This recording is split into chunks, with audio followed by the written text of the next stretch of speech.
കോട്ടന്റെ casual wear kurtis കണ്ടാലോ. ഇതായിട്ട് total തന്നെ 7 കുർത്തീസ് ഉണ്ട്. കളർ ചേഞ്ചസ് ആയിട്ടും വന്നിട്ടുണ്ട്. അതേപോലെ പ്രിന്റിനകത്ത് ചെറിയ ഡിഫറൻസുകളായിട്ടുമായിട്ടോ വന്നേക്കുന്നത്. അപ്പൊ നമുക്ക് ഇതിനകത്ത് ഓരോന്ന് നോക്കാം. ഫസ്റ്റ് എന്ന് പറഞ്ഞിട്ടുണ്ടെങ്കിൽ ബ്ലാക്ക് ആണ് ഇതിന്റെ ബേസ് കളർ വരുന്നത്. അപ്പൊ ഇവിടുന്ന് ചെറുതായിട്ട് നമ്മളൊരു ഡിഫറെന്റ് ആയിട്ട് കോൺട്രാസ്റ്റ് ആയിട്ടുള്ളൊരു പാച്ച് നമ്മൾ യൂസ് ചെയ്തിട്ട് ഇവിടെ ഒരു ടൈ ചെയ്യാൻ പറ്റുന്ന രീതിയിലേക്കാണ്. സ്ലീവിന്റെ എൻ പോർഷനിലേക്ക് ആ സെയിം പാച്ച് തന്നെ യൂസ് ചെയ്തിട്ടുണ്ട്. എയർലൈൻ കട്ടിങ് ആട്ടോ, സ്ലിറ്റ് ഇല്ല. അപ്പൊ അതുകൊണ്ട് തന്നെ നമുക്കൊരു ഫ്രോക്ക് കൺസെപ്റ്റിലേക്ക് വേണ്ടി യൂസ് ചെയ്യാം. അപ്പൊ ഇതിന്റെ ടോപ്പ് വന്നേക്കുന്നത് വിത്ത് 1 സൈഡ് പോക്കറ്റ് ആയിട്ടാണ്, വിത്ത് കോട്ടൺ ലൈനിങ്ങും കൂടെ ആയിട്ടാണ്. അപ്പൊ ഇതാണ് നമ്മുടെ ഫസ്റ്റ് ഷെയ്ഡ് വരുന്നത്. അപ്പൊ ഇതിന്റെ നെക്സ്റ്റ് ഷെയ്ഡ് എന്ന് പറഞ്ഞിട്ടുണ്ടെങ്കിൽ ബ്രിക്ക് കളറിലേക്ക് സെയിം തന്നെ, പ്രിന്റ് സെയിം ആണ്, കളർ ചേഞ്ച് ആട്ടോ. നമ്മുടെ ഒരു ബ്രിക്ക് മെറൂൺ എന്ന് പറയാൻ കുറച്ച് ഡാർക്ക് ആയിട്ട് വന്നേക്കുന്ന ഷെയ്ഡാണ്. ഞാനിപ്പോൾ ഇട്ടേക്കുന്നതിന്റെ റിവേഴ്സ്, അതായത് ഇതിനകത്തേക്ക് ബ്ലാക്ക് ആ ഒരു ഷെയ്ഡിലേക്കാണ് പാച്ച് വന്നേക്കുന്നത്.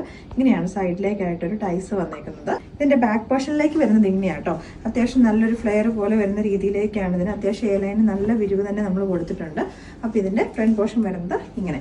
നെക്സ്റ്റ് ഇതിന്റെ തന്നെ ഒരു കളർ ചേഞ്ചും കൂടെ വരുന്നുണ്ട്. അപ്പൊ നമ്മുടെ ഗ്രീൻ ആൻഡ് ബ്ലൂ കോമ്പിനേഷനിലേക്കാണ് നെക്സ്റ്റ് വൺ വന്നേക്കുന്നത്. പാറ്റേണും കാര്യങ്ങളൊക്കെ സെയിം ആയിട്ട് തന്നെ ബാക്കിലേക്ക് പ്ലെയിൻ എയർലൈൻ കട്ടിങ്ങിലേക്കാണ് വന്നേക്കുന്നത്. ടോപ്പ് വന്നേക്കുന്നത് വിത്ത് 1 സൈഡ് പോക്കറ്റും കൂടെ ആയിട്ട്. നെക്സ്റ്റ് കോമ്പിനേഷനും ബ്ലൂ ആൻഡ് ഗ്രീൻ കോമ്പിനേഷനിലേക്ക് തന്നെയാണ്. അപ്പോൾ ഇതിന്റെ ബേസ് കളർ ആയിട്ട് വന്നേക്കുന്ന ബ്ലൂ ആണ്. ഇവിടേക്ക് യൂസ് ചെയ്തേക്കുന്ന പാച്ച് ഗ്രീൻ ആണ്. ഒത്തിരി ഒരു കോൺട്രാസ്റ്റ് ആയിട്ടല്ല, ഓൾമോസ്റ്റ് ഇത് രണ്ടും സെയിം ആയിട്ട് തന്നെ നിൽക്കുന്ന പാറ്റേണിലേക്ക്. പ്രൈസ് ആണ് ഏറ്റവും ഹൈലൈറ്റ്. നമ്മൾ കൊടുക്കുന്നത് 690 ഓൾ ഇന്ത്യ ഫ്രീ ഷിപ്പിംഗിലേക്കാട്ടോ. അപ്പോൾ നമ്മുടെ നെക്സ്റ്റ് ഷെയ്ഡ് വന്നേക്കുന്നത് പറഞ്ഞിട്ടുണ്ടെങ്കിൽ ബ്ലാക്ക് ആൻഡ് ബ്രിക്ക് റെഡ് കോമ്പിനേഷനിലേക്കാണ്. ബ്ലാക്ക് ആണ് ബേസ് കളർ ആയിട്ട് വന്നേക്കുന്നത്. അപ്പോൾ ഇതിലേക്ക് യൂസ് ചെയ്തേക്കുന്ന പാച്ച് എന്ന് പറഞ്ഞാൽ കോൺട്രാസ്റ്റ് ആയിട്ട് ബ്രിക്ക് റെഡ് കളറിനകത്തേക്ക്.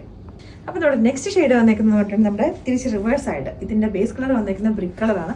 അതിനകത്തേക്ക് ബ്ലാക്കും ചിക്കു കളറിലേക്കൂടെ പ്രിന്റുകളാണ് വന്നേക്കുന്നത് കേട്ടോ. അപ്പോൾ ഏറ്റവും അടിപൊളിയായിട്ടുള്ള പ്രൈസ് റേഞ്ചിലേക്കാണ് നമ്മളിത് കൊണ്ടുവന്നേക്കുന്നത്. നല്ല ക്വാളിറ്റിയുള്ള ലൈനിങ് ഒക്കെ യൂസ് ചെയ്തിട്ട് അത് വന്നേക്കുന്നത് കേട്ടോ.